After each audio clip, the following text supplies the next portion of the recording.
Hey guys, today we are going to show you how to turn this into this.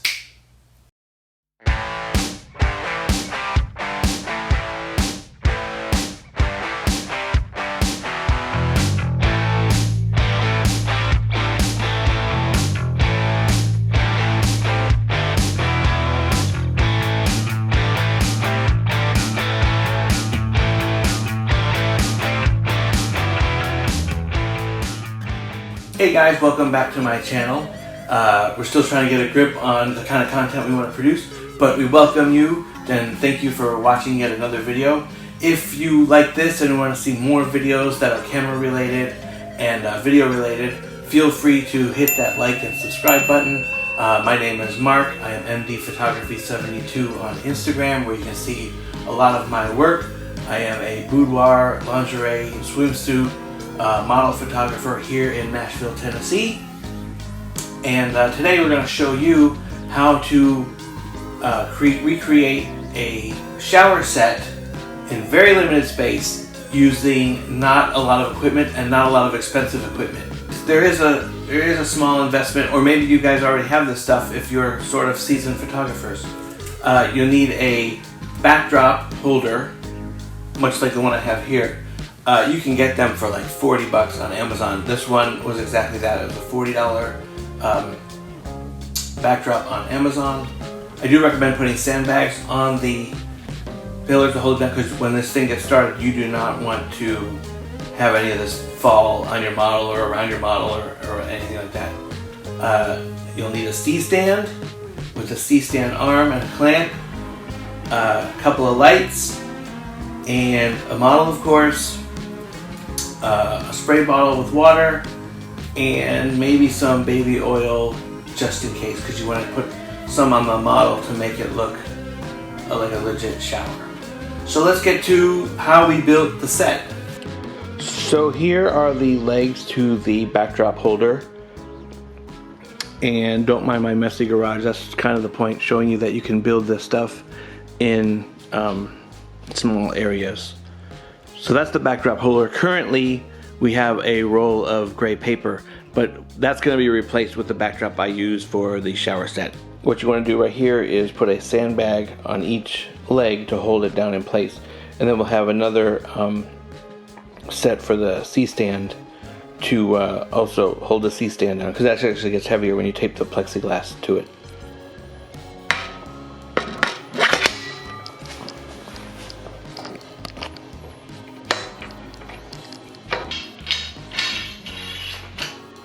The other thing you want to make sure you get is some gaffer's tape. It's very sturdy, it's easy to tear, and it doesn't leave sticky residue, because when we're using the plexiglass, you're not going to want to have sticky residue on the plexiglass. Even though you're not going to see that part, you just don't want it. It's a mess to clean up. It's expensive. It's, I believe on Amazon, close to $20 a roll.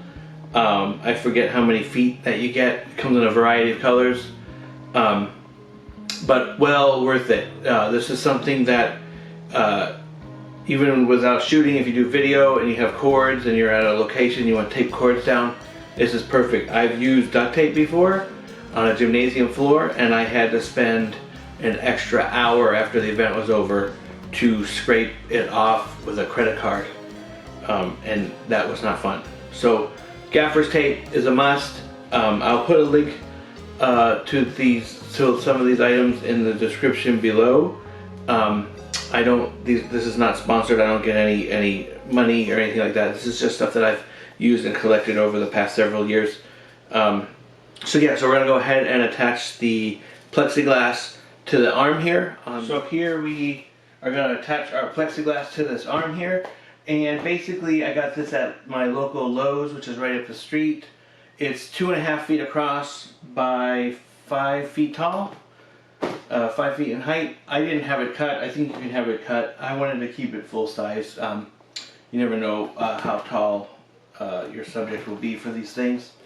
So I didn't want to cut it. I just store it sideways off to the side here between two other pieces of board that are used for other things to keep it flat.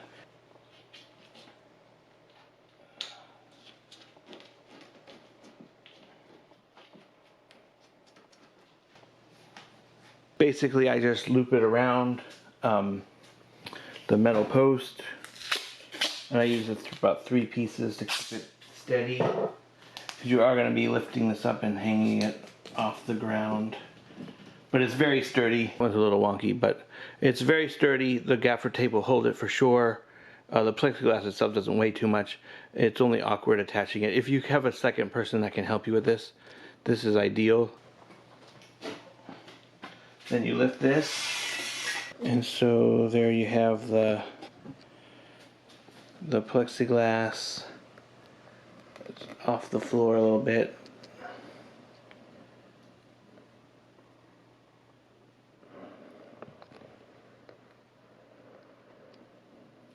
So then we're going to switch out the backdrop. We're actually going to keep the gray just up there, and then use these clips that actually came with the backdrop. So again, you can see I just used a blue blanket that I had sitting around the house, and once we get the lighting set up and everything, you're not going to be able to tell it's a blanket. Now the other thing you're going to want to do is get yourself a regular towel, preferably not a good one, especially if you're at your parents' house. Don't use a good one. And then just fold it long ways. This is going to go underneath the plexiglass on the floor, so that you can, when you spray the water, it doesn't get all over the floor. I have a ring light here, and there's actually a cord plug in, so you don't want water obviously near anything with power. So, and we just put this on the ground. So then what you want to do is grab your spray bottle. Once you have the plexiglass up, wipe it down, put the towel down on the ground to make sure you don't get water all over the floor or the surface that you're on. So I just got this bottle for $1. Got the blue one to represent water, nothing fancy. And then you want to get a bottle that has a nozzle you can control, because this will give you different textures of the water.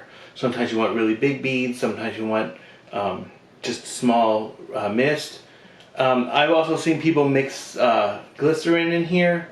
I have not done that yet. What I usually do is I ask the model to put baby oil or some sort of oil on parts of their body, like their collarbone, shoulders, like to give it a glistening look, like they're actually in the shower. Because that's the whole thing with this, is you want to feed the illusion that's a real shower. So what I do here, I just spray it on. Nothing fancy. And again, you can switch it to make bigger streaks depending on what you like. Sometimes I'll go in and sort of mess it with my hands depending on, sometimes the water blocks the model's face, so you have to sort of adjust and compensate for that. So that's the setup there. So then we're ready for a model, and if you stay tuned at the end of the video, I have several photos to demonstrate the final look of this. So what I usually do is I do a few with the white natural light, and then and those look really good. I'll show you some examples of those right here.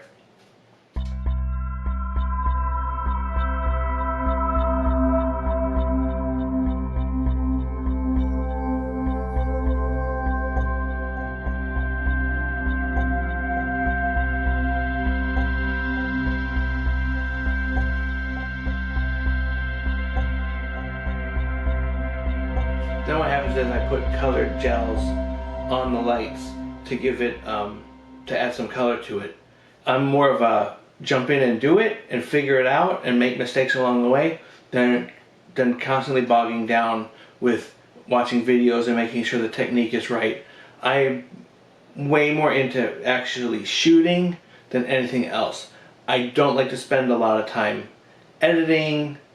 I like to shoot, and I post a lot of them on Instagram. So I try to do a lot in camera, so to make the editing very minimal. I'll do some light skin retouching here and there, certain things like that. Sometimes there's things in the background I'll remove or whatever. But for the most part, most of my stuff that you'll see on Instagram, MD Photography 72, is not tremendously touched up. I like the models looking the way they look when they come into me, but I do like to play around with the color gels, and I've sort of gravitated towards these blue and pink ones to give it kind of a purple neon look. I'll show you some of those right here. Again, all this stuff I believe I bought on Amazon. I don't think I ordered from anything else. Out here in Nashville, there's not a camera store in the city anymore. I guess before I moved out here, that had closed down. So as much as I'd like to support that kind of stuff, it's not really conducive for me in my area. If you have a camera shop in your area, I highly recommend you supporting them, especially in these post-COVID sort of times. These places could definitely use your business. But sadly, I sort of ordered everything off Amazon, for better or for worse. So then, to make it a little bit more interesting, I will take a blue gel and just get a clothespin, put it over this light, purple, maybe pink gel, and just put it on this light, and then I position them here. So then I'll use a blue light and a purpley pink light, and you can see the dramatic effects, and I will post the final product.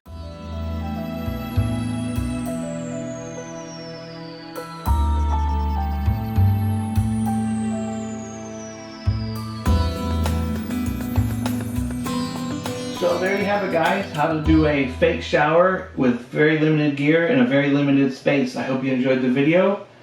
Feel free to comment below on what you'd like to see in another video. I appreciate you watching. Hit like and subscribe. Tell your friends about the channel, and I hope to see you in the next one. Thanks.